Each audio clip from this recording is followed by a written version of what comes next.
right, family, we are in overtime and a little bewildering. Justin Fields is still on the Chicago Bears.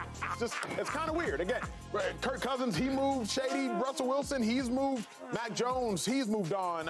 Sam Darnold, he's moved on. It's just a little head scratching, if you will. So Justin Fields, he's still on the Bears, but the Bears have the first round pick. And remember, number 1 overall pick, and Caleb Williams is coming out the draft. So I genuinely was thinking about this confused. So you at home, I wanted to bring some insight to it. A lot of brilliant minds up here at the desk with varying opinions. Shady, you go first. You got 2 Super Bowls. You played the longest at the desk. You got 12 years. You've been traded. You've been released. You've been drafted. You never got released? Is you crazy? I never been released. The Chiefs didn't release you? No. I signed your deal? Yeah, I never been released. Yo, look, start this whole segment over. Hold up. I'm not one of those at all. You never got released? Bro, no. I did. Only time I got released is I asked the Bills. We couldn't get the money right. Okay, so you've been released. No. It's not the same. The pay, I want to do the pay cut thing. Yeah. So you've been released. No. Release is. I'm Googling this. The release Keep is talking. there's no options. He asked to be released. Oh, okay. That matters, though. No. So you have to be broken up with. There's some players that they don't get no questions. Look, man, thanks for everything. No doubt. There's other players that coming up. I got released Hold on. McCoy was released during final roster cuts on August 31st, 2019. I'm just telling you what happened. Mama said to be I got in the room with Brandon Bean and Sean McDermott. We had a whole conversation. And we started talking about this pay cut. I was like, pay cut. I start running down the whole offense. Them dudes is weak. You got this dude. I ain't gonna say the name. You want me to take a pay cut? And I said what I said to him. Yeah. I don't want to say it on air. We don't want your services. And I walked off. You know what I mean? They called my agent. I said, I don't care what they're saying. Let me go. And I had other teams. I had like 4, 5, 6, 7 teams that wanted me. So if you want to say release, I mean, I guess. Yeah. But there's some guys don't have no conversations. They're gonna say, Joey Taylor, thanks for everything. Yeah. You felt disrespected? I don't know. What's up? I love this show. All right, Shady, let's get back on track. Justin Fields. He's still in Chicago. Yeah. What in the world is going on, Shady? Why? Everybody keep making a big deal. What's the rush for? Right? The draft for another month or so. What's the rush? And then the biggest question that you got to ask yourself, and I hate to say it, but I've been saying it all year. How many teams are sitting there begging the Bears, we want Justin Fields? Please, can we get him? Who's doing that, though? Obviously, nobody. Not a lot of people, though. So they got to sit there and just wait. Let's wait this thing out. And I think as time progresses, as they get closer to the draft, you'll see some things happening. But nobody's beating down the door for Justin Fields. I mean, you've seen him for the last couple of years. Yeah. But, Joy, to me, it's a game of musical chairs. We all played musical chairs. Maybe it was a church picnic. Maybe it was a cookout, whatever the case may be. And eventually, when chairs start to fill up, if that music stops and you still stand and you lose. Chairs are filling up. The Steelers got a quarterback, chair filled up. The Falcons got a quarterback, chair filled up. The Vikings might have a quarterback, gave Sam Darnold $10 million, chair filled up. Seats are starting to fill up. Money. Correct. Now, I don't know if he's the number 1, but they did give him money. So where I'm at, Joy, is like the Bears still holding on to Justin Fields, but people are sitting in these seats and the music is starting to wind down. What the heck does it say? Sam Darnold, that chair's not just filled. It's not filled. But you know when you're fighting? You know when you're fighting with that person? There's 2 cheeks on the seat. Yeah. He's not sitting down. He's next to it. Like he's about to sit down. He ain't. He's about to sit down. So he ain't even got a seat. Slow down, Sammy. Whoa, you need to stand. He ain't even got a seat. Take it easy. What's it mean, Joy? What in the world does it mean? I think they're overestimating the market for Justin Fields, for one. Because this is a quarterback position. People want old quarterbacks. They want backup quarterbacks. They want third-string quarterbacks. That's true. They'll take whatever you got. Trubisky got a job, huh? They'll take whatever you got. Got to be a god. You got to have depth at the quarterback position. That is what we've learned over the past couple years. So this position, even if you're not going somewhere as a starter, still has extreme value.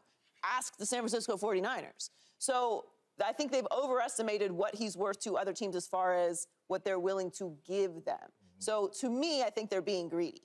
They want more. I like this. No, it's true.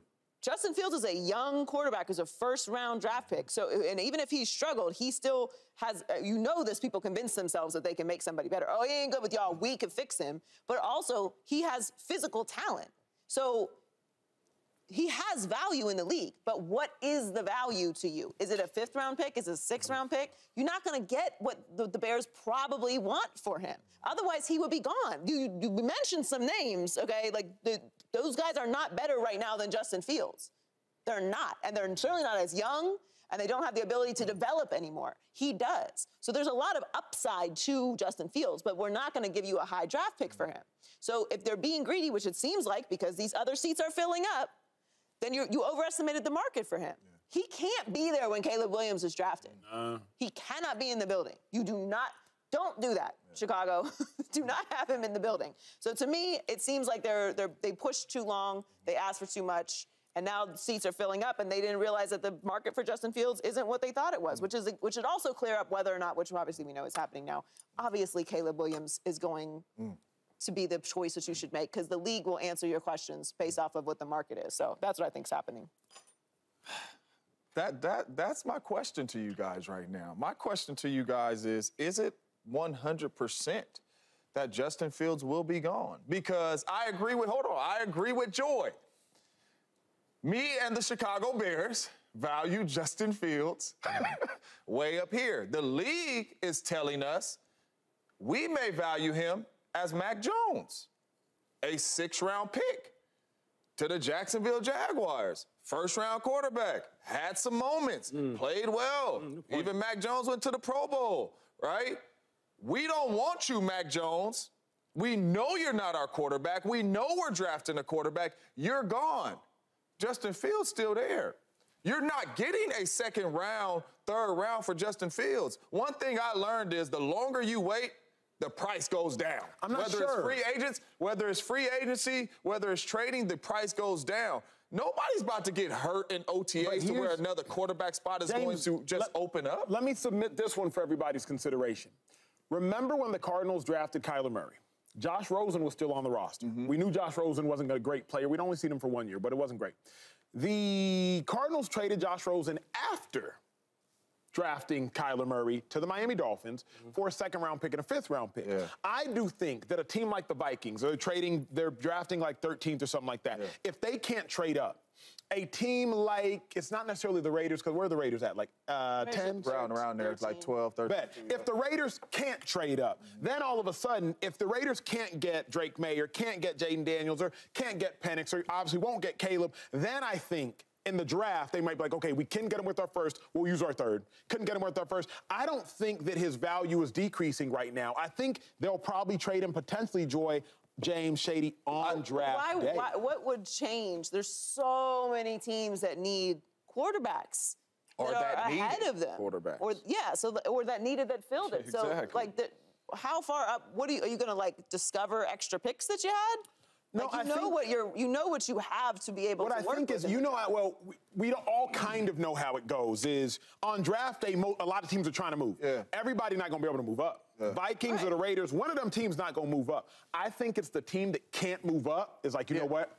Let me go get Justin. Number one, the Rosen situation, I mean, it's a solid comparison, but that's one terrible, terrible year. You had a new coach coming in there that was Kyler Murray's coach, and he wanted his guy that you ran my system. And the fan base that's totally different. Josh Rosen. This dude has been with your team for 3 years, 4 years, whatever it may be, had ups and downs and all that. So for me, that's a totally different situation. That's why I said I don't truly know he's completely out of that door. I don't think it's out of the question for the Chicago Bears to say, we could not ship him. We do not want to just let our guy walk out of here with a 6th, 7th-round pick. You know what? Everybody want Caleb Williams. Let's get 3, 4 first-round picks for him, and let's see what we can do. I don't think that's off the table for the Chicago Bears. I don't. Subscribe here to get the latest from Speak, and go watch a few segments from our other shows on FS1.